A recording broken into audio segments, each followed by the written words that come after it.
Today we are going to discuss about Zeeman effect, and the core question that we would ask and that anyone would ask is that what is the difference in between the Zeeman splitting and the fine structures that we find for H alpha and sodium D line that we have just discussed.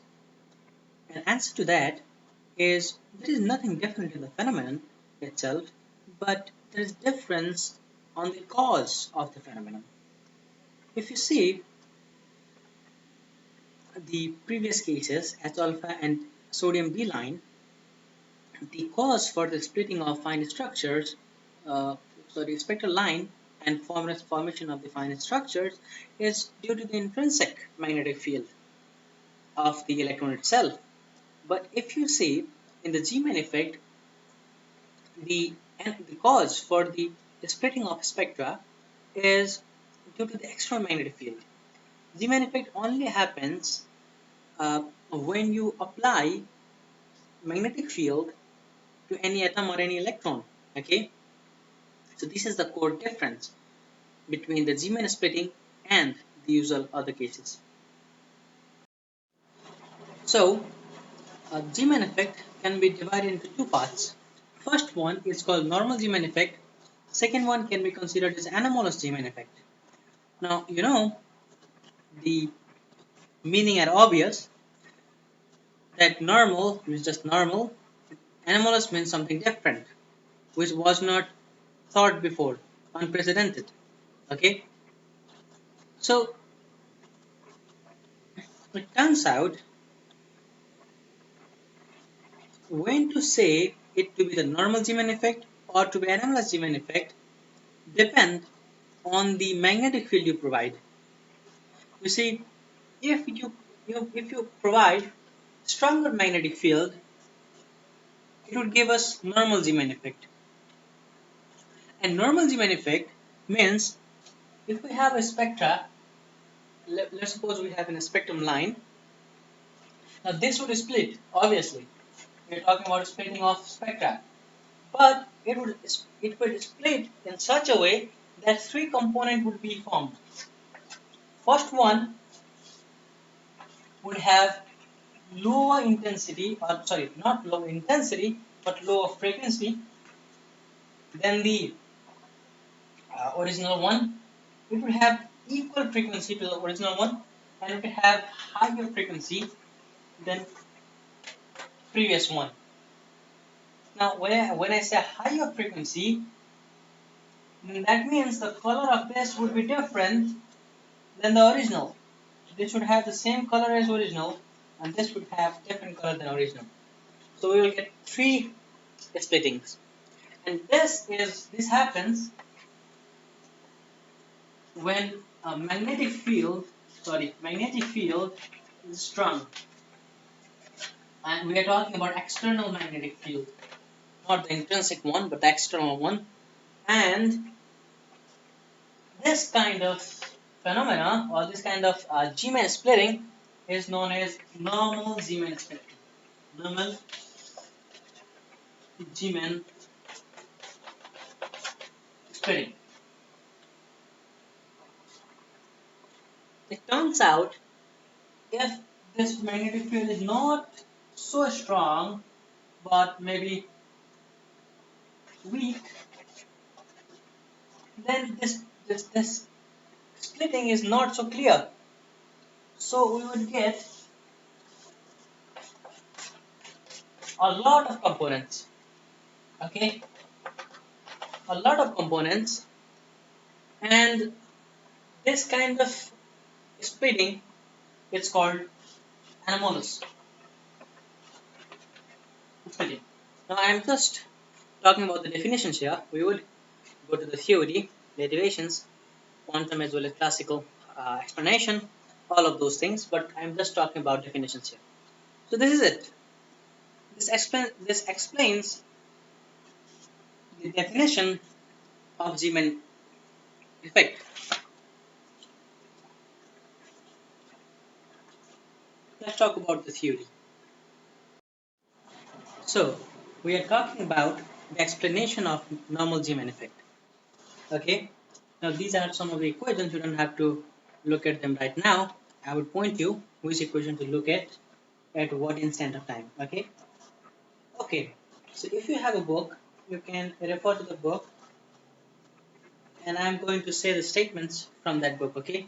So it says that according to Debye, in absence of spin motion of electron, the orbital angular momentum possessed by the electron is given by this formula. So this is the orbital angular momentum. Orbital angular momentum of an electron when it revolves when it revolves around the nucleus, the orbital angular momentum would be given by this. All right, and the spin of it, or spin angular momentum, is given by this formula. If you see this orbital angular momentum formula, it is given by L times of s by 2 pi, and L refers to the orbital angular quantum number. Okay, h bar, h bar refers to the Planck's constant. So the orbital magnetic moment, wait a second, I think I should, oh, okay, I'm very terribly sorry for this. Actually, this is not the spin. We are talking about orbital angular momentum. Okay, so this one, PL, is the orbital angular momentum of the electron.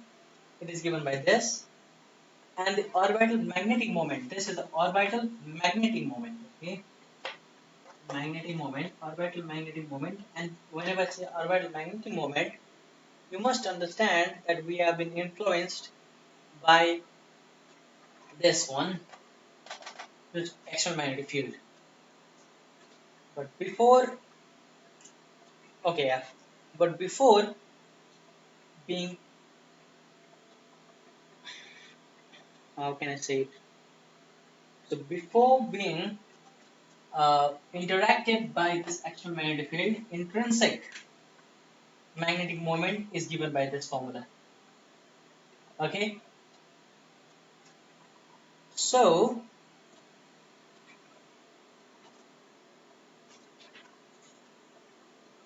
the vector mu L and PL are directed opposite to each other, and in the presence of magnetic field, yes, so external magnetic field came into the scene, and in the presence of external magnetic field, this L vector precesses around the field direction with the angular velocity given by omega L. So this is the precession frequency, or angular frequency, we can say.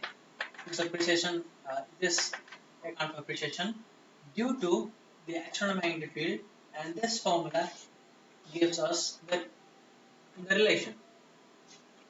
Okay.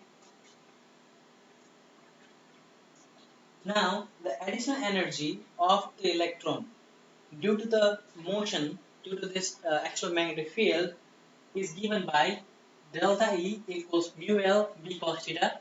We know mu L is given by this. Mu L is given by this. Wait a second, I think I forgot to write 4 pi here. Yeah, 4 pi m. Okay, so this is mu L, and B cos theta, this becomes this. Now, um, okay, now we know that h cos theta can be written as ml, not h cos theta but L cos theta. So we can write L cos theta. L cos theta is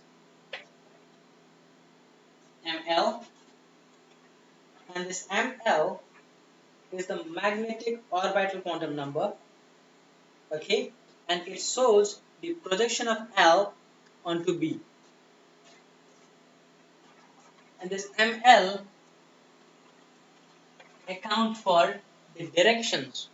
Now what is essentially happening here is that Due to the external magnetic field, it the system itself get a reference axis. And whenever we have a reference axis, we would get a spin vector. Actually, this I think this L is the spin vector, and this vector would have values defined by ML. ML can have values given by this. Whenever we have L equals something, where ML is the value that is feasible in this kind of system. Okay, so we get change in energy, or we can say the additional energy that we get due to the actual magnetic field is given by this. So it says that since ML can have two L plus 1 values from plus L to minus L, therefore the effect of the magnetic field is to split up these energy levels, 2L plus 1 levels, into 2L plus 1 levels, and the D state L equals 2 is split up into 5 sublevels, and P state L equals 1 is split up into 3 sublevels. Yes.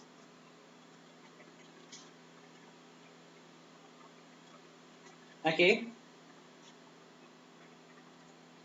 Wait a second. Okay.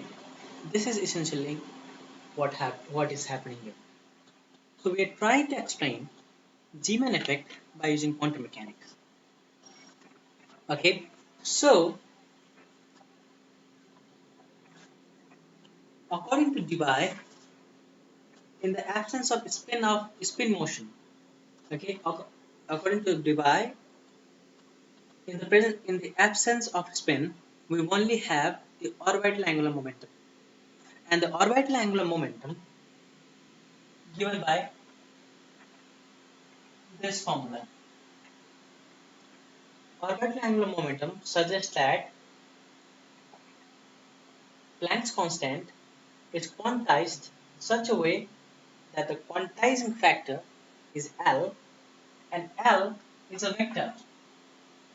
Okay, and L can have different values according to ML. We would see what it is in a moment. So the background is set. We are trying to explain Zeeman effect by using the notion of quantum mechanics, and we know the basic things. In the absence of spin, we have orbital quantum number, it's orbital angular momentum only, and orbital angular momentum is given by this formula, where this L is a vector. Okay, this L is a vector. Now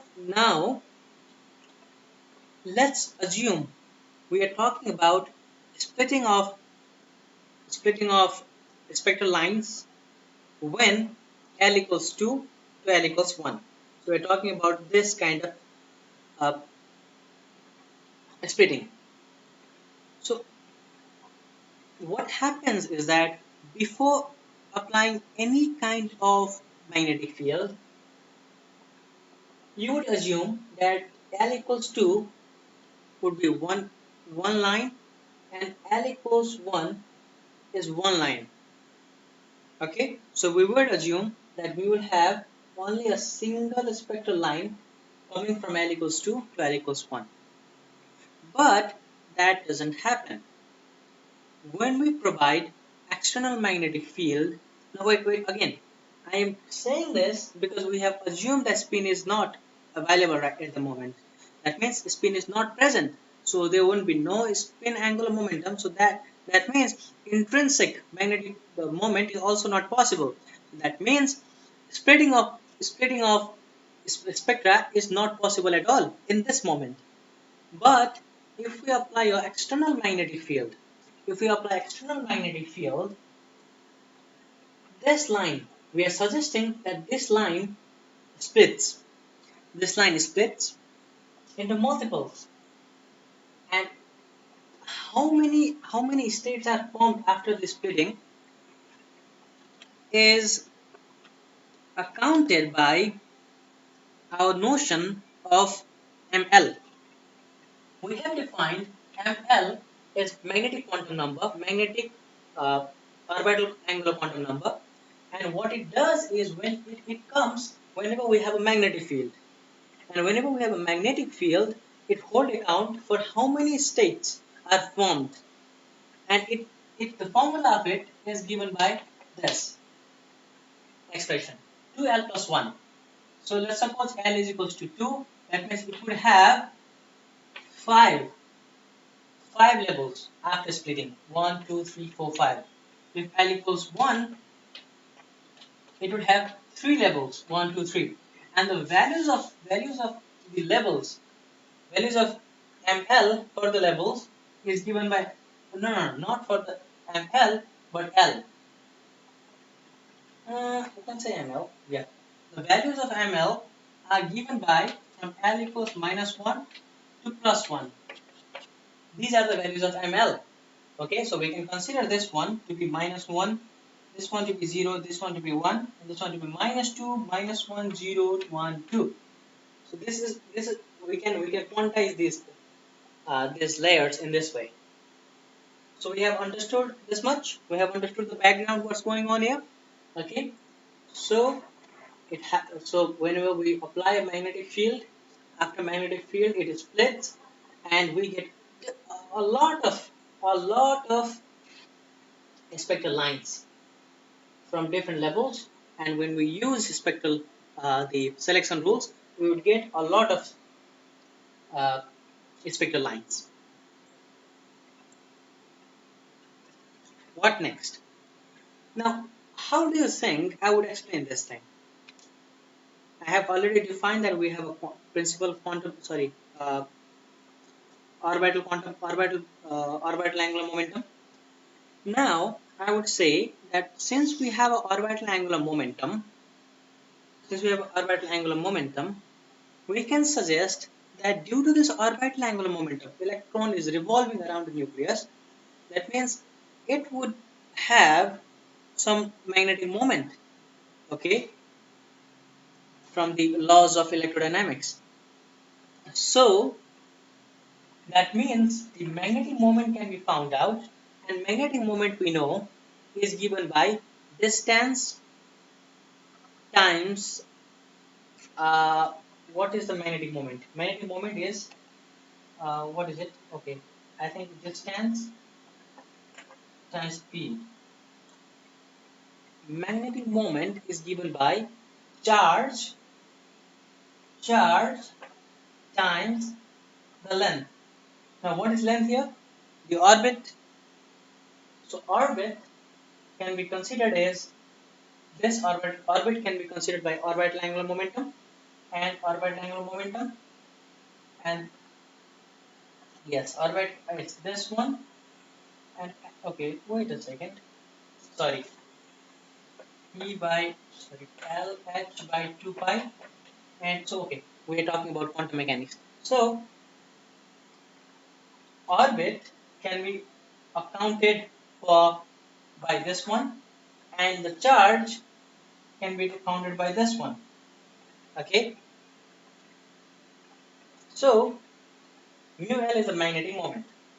After finding the magnetic moment, we also know that L, which defines L vector, which defines the values of possible values for L, changes when we have magnetic field, because it gives us a magnetic field and it would quantize itself, and only the possible values are given by this formula.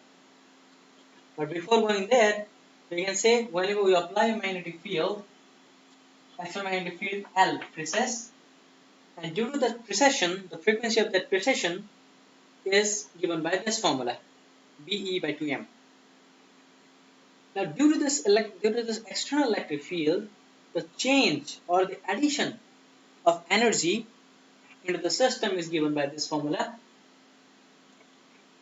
And when we write this formula in terms of known values, we would get this formula. After that, we assume that E superscript 2, E superscript 1 be the energies at different levels, different values of L before applying any magnetic field, and E subscript 2 and E subscript 1 to be the energies after applying uh, the magnetic field in the different levels. So, if that is the case, then we would assume, then we will get this expression that E1 is the initial energy before magnetic field plus that energy due to the magnetic field given by this. And we have already know the value of this. We have already derived that. So we would get this expression as a whole. Similarly, for E2, E2 we get this formula. Now we are trying to find out the difference in energy. So difference in energy is given by E2 minus E1. I subtract these corresponding terms, and I would consider E2 minus E1 is as nu, and E2 minus E2 E subscript 2 minus E subscript 1, not subscript but superscript, be h nu naught. Okay, times this quantity remains as it is. Now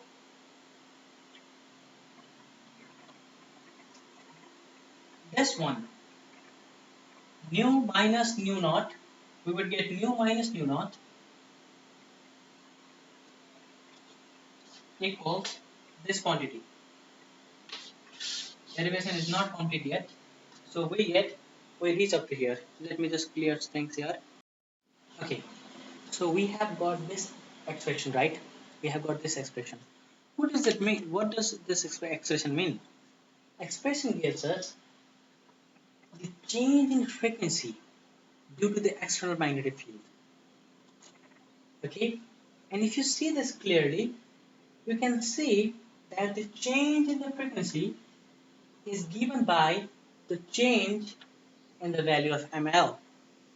So if you consider this after magnetic field levels, after applying magnetic field levels, splitted levels, you will see that the values have these ml has these kind of values. Now, if you apply this selection rule given by delta ml equals plus minus 1 0 plus 1 or 0, now this red spectral line are impossible lines. These orange spectral lines are the feasible lines. And if you see, there are six feasible lines. Six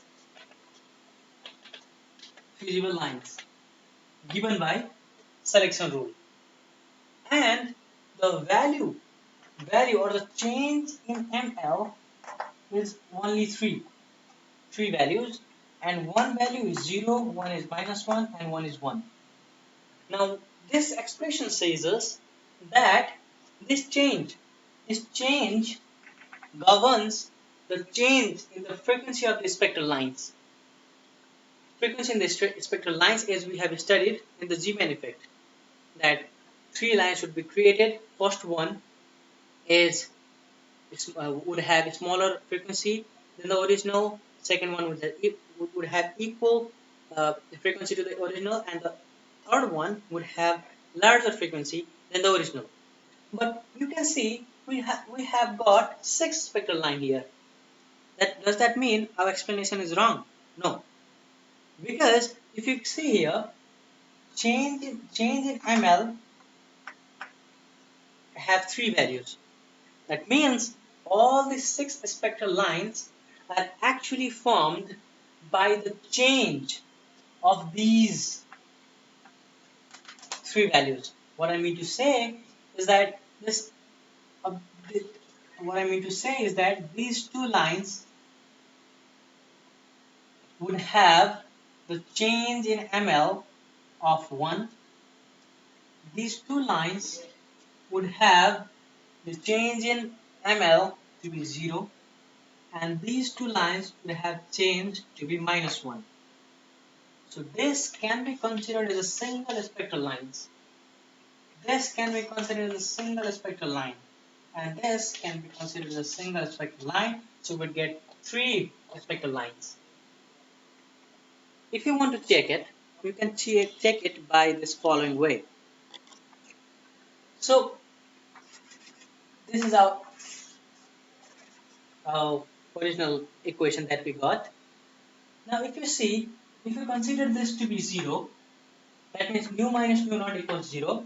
That means nu equals mu naught. That means the equal frequency. Okay, equal frequency.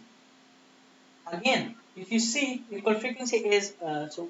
Now, what does it mean to have equal frequency? It means that the values that we have just seen the spectral lines, that even though we saw 6 spectral lines, 2 of them would have the equal frequency as that of the original frequency of the original spectral line before splitting. Okay, that is what it means. Similarly, when ml is equal to -1, that means it will -1, then it would be subtracted from mu naught, and that means it's a smaller frequency than the original one. Okay, one thing you should understand is that this accounts for the original frequency, and this is after the magnetic field, after the change. Okay, and similarly, you can see the third case gives us higher frequency. That means a single spectra which had mu naught, yeah, mu naught frequency would be split into three different frequencies. Not different, but first one is same, second one is smaller, third one is larger. So this is how Zeeman phenomenon or Zeeman effect in the experiment is explained by using the theory. And you should understand that this is just the normal Zeeman effect. Normal Zeeman effect splits into different, so not different but three of the spectral line. Now we have to see the anomalous splitting. Now, explanation of anomalous Zeeman effect. For explanation of anomalous Zeeman effect, we need to take into account the fact that spin exists. So we also have to define a vector for this spin quantization. And I said S to be the spin angular momentum vector. Now here a vector, in the previous case we just had vector L. Now since we have S here, we will have J here because J equals L plus S, right? Now J means the total angular momentum vector. What I mean to say is that since we have two vectors, we have to consider the sum of them, or the net effect of them given by the sum of these two vectors, and we have to suggest, or we have to assume that this result is some another vector j. Okay, so j would account for both of these effects. So this is what we would do when a spin is introduced. Okay, so since we have already said and established a fact that we had two vectors here, L and S, so we have two magnetic moments due to L and due to S. Magnetic moment due to the orbital motion, that is due to L, mu L is given by this formula. Similarly, mu S due to the spin vector S is given by this formula. Now we are talking about J equals S L plus S, right? So we need to find out not these two, but rather J is a composite function of, is a composite vector which hold account of everything of these two vectors. So if you don't know this diagram is a vector representation of L, S and J, and mu S, mu J and mu L. Okay, so this is L vector, this is S vector, this is J vector. Similarly, opposite to S is mu S, opposite to L is mu L, opposite to J is mu J.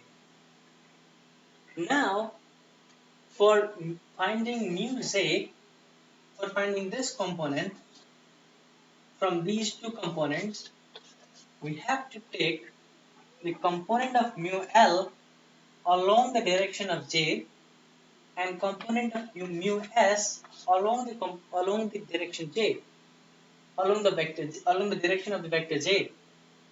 So if you see this, this mu L vector, is this. So if I consider mu L vector to lie perfectly on this own axis, then I can consider this one is the direction or the component of mu L towards vector J. Similarly, if I consider mu S to be perfectly lying on its x-axis, then I can consider that this is the component of mu S in the direction of mu J. Now this is different, okay? I am just considering this fact because it is easier for you to make you understand and for me to understand. Okay, now this, please check it, either it is right or wrong, okay, and think accordingly. But this makes sense, so that's why I included in this. So I am following through this notion. So mu J can be considered as the sum of components of mu L along the direction of J plus component of mu S along the uh, direction of J. So after that, we would get mu J equals L times of cos Lj, and same thing for mu S and cos of Sj. Now here cos Lj and cos Sj are given by the cosine law, which are given by these. If you substitute these in this expression, you would get this large creator. Now, according to the quantum mechanical treatment, we can write J vector squared equals J vector times J plus 1 vector. L vector in the similar way. So, if I substitute these things in here, then I am going to get mu J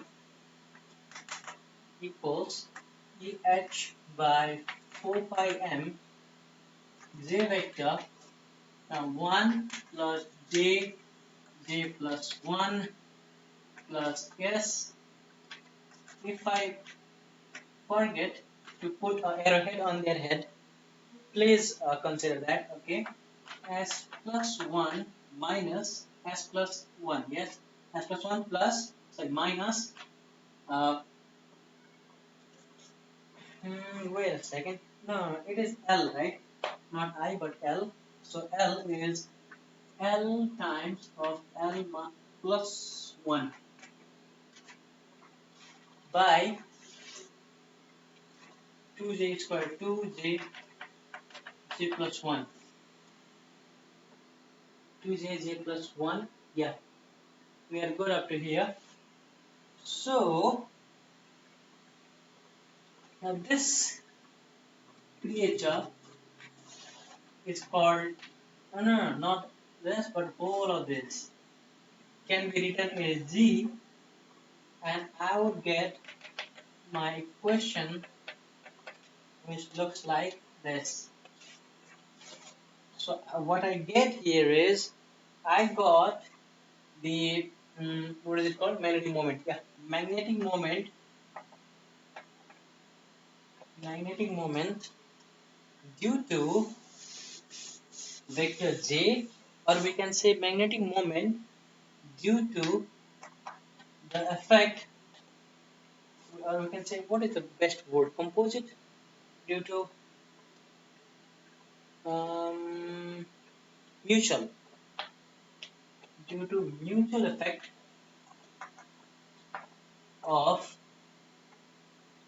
effect of what? L vector, which account for the orbital angular momentum, and S vector, which account for spin angular momentum. and this I have already. Now what I have got is this. Now there is another interesting quantity here, that is this G. Now G has its own name, and it is said to be Landay's factor or Landay's G factor. Okay, so this is where we have got. Let me clear the things up and let's complete this. If you see this expression clearly, you can see that mu J and G are directly proportional. What does that mean? It means that, now what was mu J? Mu J was the magnetic moment formed due to L and S. Now, since we have also, okay, wait a second. We have a weak magnetic moment, right? We have a weak magnetic moment. Sorry, we have weak external magnetic field in the case of anomalous Zeeman effect. So, if you think of it, then mu s is the magnetic moment due to lns, mutual effect of lns, is directly proportional to G. Okay, okay. I think that in this expression, the relationship between mu J and G are not quite visible. Now, what I'm going to do is I'm going to uh, complete the derivation first, and then in the middle of the derivation, I'll explain the relationship between change in energy and G, and that would be much easier for us to see what does that G does in an expression. Okay, so due to this magnetic moment in the direction of J and the external magnetic field, the weak magnetic field that we had exerted, this result into the precision, and this precision and sorry, yes, due to the, okay, wait a second, yeah, due to the, wait a second, what is it called, what is it, energy reference. Now we know that we are applying a magnetic field, weak magnetic field, and we also know that it has its own magnetic moment. So when it has its own magnetic moment, and when we apply external magnetic field, we know that we already know from the fact from the electrodynamics that this would precess. And now the definition of precess I'm not going to talk about her right now. Okay, so this precession would cause a change in energy due to the precession, and is given by this factor, this formula, which we have already used, if you remember, in the case of normal Zeeman effect.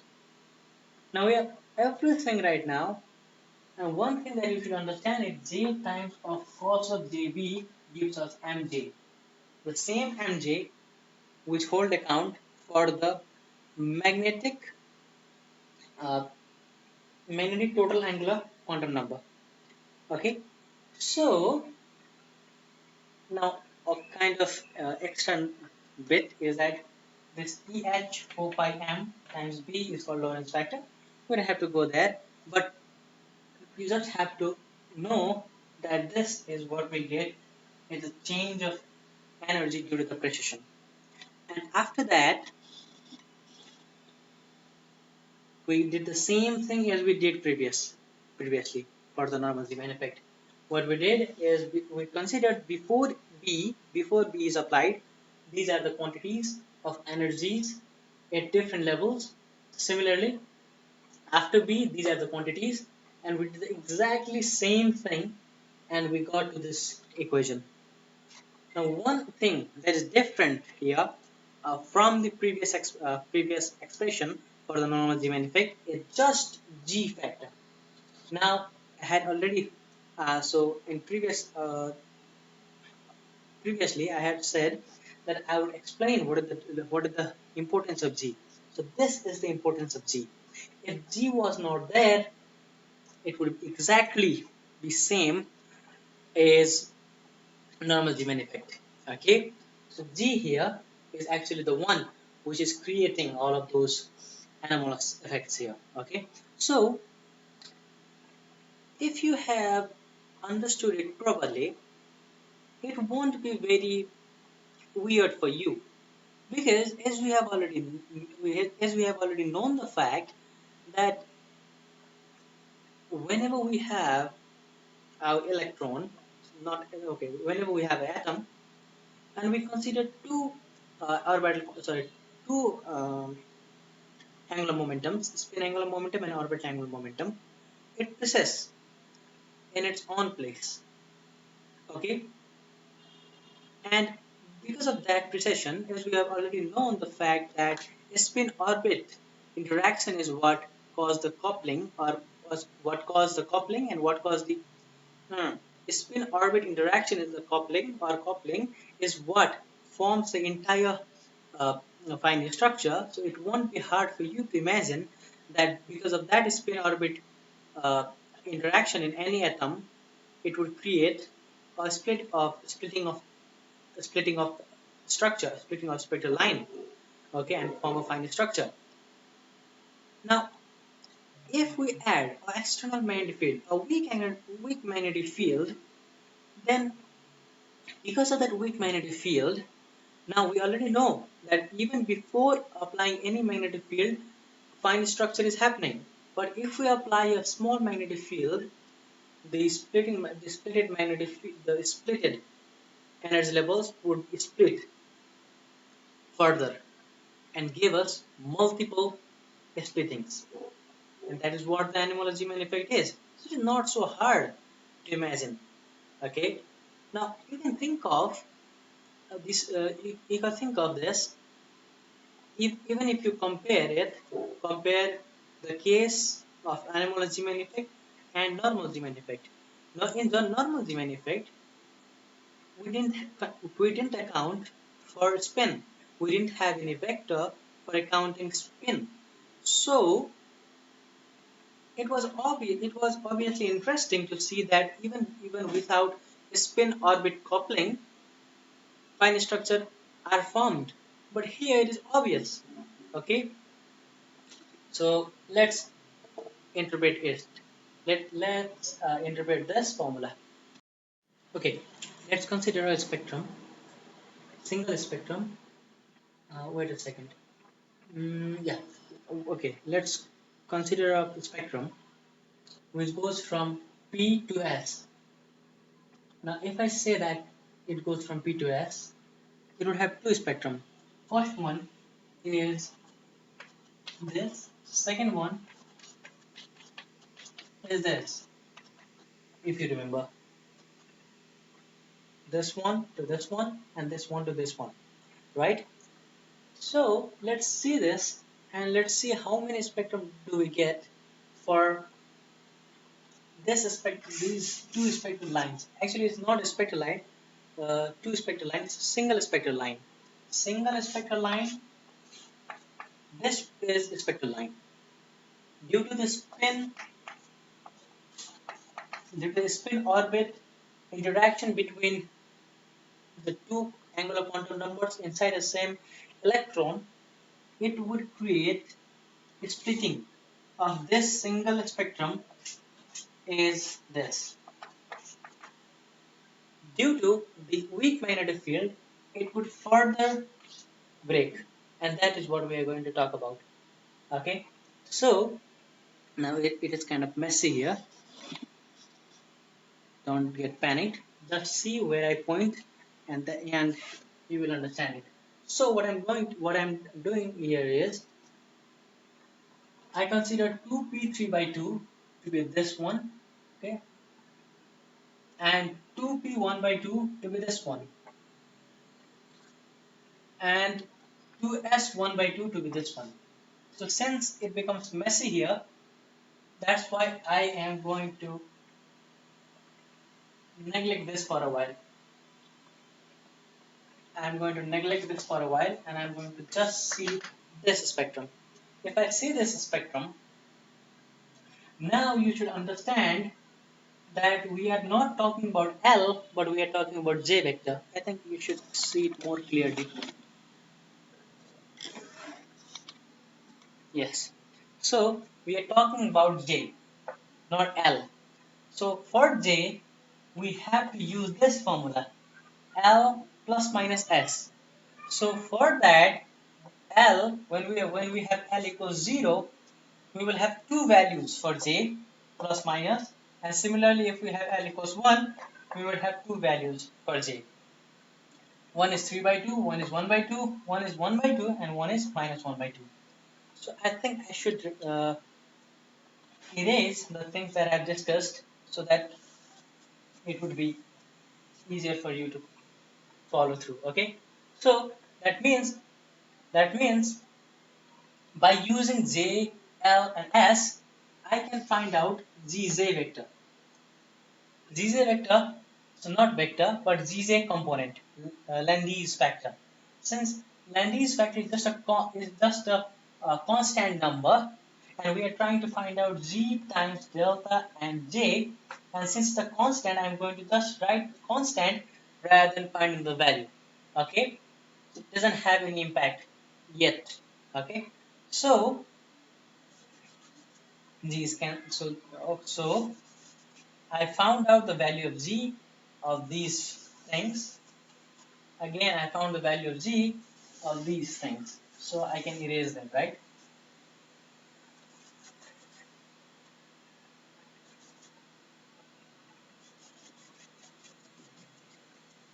Yeah, I think you can see it right now properly. Yeah.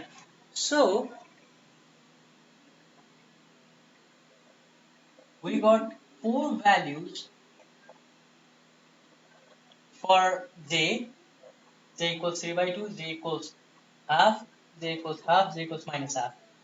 Let's see the possible spectrums. So if I see the possible spectrums, these four are the possible spectrums theoretically. Now here, if I see and calculate Mj, then I got that we would get three values. One is equal to the original frequency, one is double the original frequency, and another one is also double, not double, but is equal to the original frequency. Wait a second. No. Since we are talking about this, right? Okay, you should remember our formula. This is our formula. Now, what I've calculated is that, yeah, this factor, if it is 0, then whole of this thing would be 0. That means is equals to nu naught. One of the one of the condition is this. Now, if it is not 0 but just g, then it is some value, and some value times some value. Let's suppose that value to be k, and if I bring mu naught here, then then this means the higher frequency. Again, when we have delta mj to be 2, that means again we have higher frequency. Thus, not k factor, but maybe let's suppose p or something. Okay, p or something. P is just a constant number. P is just a constant number, and this is the constant number when mj equals 2z, and this is the constant number when we have. So this is the constant number when we have delta mj equals g. Are you getting it? I'm trying my best to make you understand it, but I don't know how much information I'm being able to flow.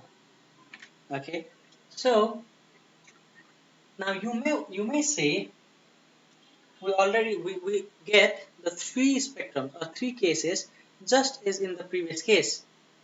No, that is wrong. That argument, if you do that argument, that would be wrong, because if you see in the anomalous, sorry, normal Zeeman effect, we got three spectrum first one was that it was equal to the original frequency, second one was lesser than the original frequency, third one was higher than the original frequency. But here, if you see, one is equal, same as the normal, but and another one is higher, same as usual, but another one is not smaller than the original frequency, but rather greater than the original frequency. Now you should, so you say no. Now you may argue with a point that no, you had promised us that in anomalous Zeeman effect you would get more than three, right? Now where are more than three? Now that might be your question. Where Now answer to that question would be you didn't get the full picture, because we don't only have a single line here, but we also have another line also here, right? Did you forget it? So this one 2p 1 by 2. Now again, because of this, we would get different levels. So if you want me to write it, then let's do that. So what is the value of j here? Come on. Okay, let's see the values. Let's calculate the values delta mj. Delta mj. Let's calculate the value now. So I want to ask you a question. You know how to find out del mj, right? Now what you do is you just see this value j. Okay, okay, no problem. Now this mj, the value of mj is, these are the values of mj. This one, this one, this one, and this one. Now delta mj you have to find out, and it must be the case that mj must be plus minus 1 or 0. Okay, we have to keep that into account. So these are the selection rules. Now let's find out. So we have already got these three components. Now our pursuit is to find out another another component, okay, different from these three, to essentially prove that no, we will get more than three components different than in the case of normal Zeeman effect, in the case of anomalous Zeeman effect. So our pursuit will bring us to this calculations.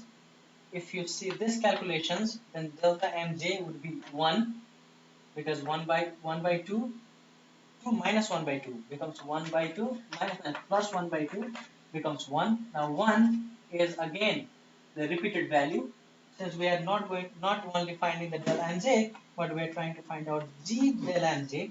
So our value here would be g. Similarly, if the value is 0, then our value will be 0, but none of these are distinct from these values. These values are already repeated there. Again, if you see this, we have minus 1. Now, okay, so we have minus 1, 0, 1 to 1, but minus 1. So we have distinct value. That means we have g times delta mj to be minus of g, which is a unique thing. That means we have got g del mj equals minus g. If I substitute that in our equation here, I would get something like nu equals nu naught minus g. So we have got 1, 2, 3, and 4 spectral lines. Okay, we have got 4 spectral lines, and in the case of normal Zeeman effect, one must have smaller frequency than the previous one. This is good. One must have greater frequency. This is good. One must have equal frequency. This is good. But this is a unique one. Okay, this is different. This is not present in the case of normal Zeeman effect. So this is actually because of the spin and weak magnetic field. So this is anomalous Zeeman effect. Anomalous Zeeman effect. So in this way, we can differentiate between the spectral. Sorry, differentiate between what? Differentiate between anomalous Zeeman effect and normal Zeeman effect. Okay. Now this video uh, is has become very lengthy. It's almost about 56 minutes, but I hope you understand it, and I hope by using this video as a tool, you got to understand uh, the concept of anomalous and normal Zeeman effect. Thank you so much for watching this.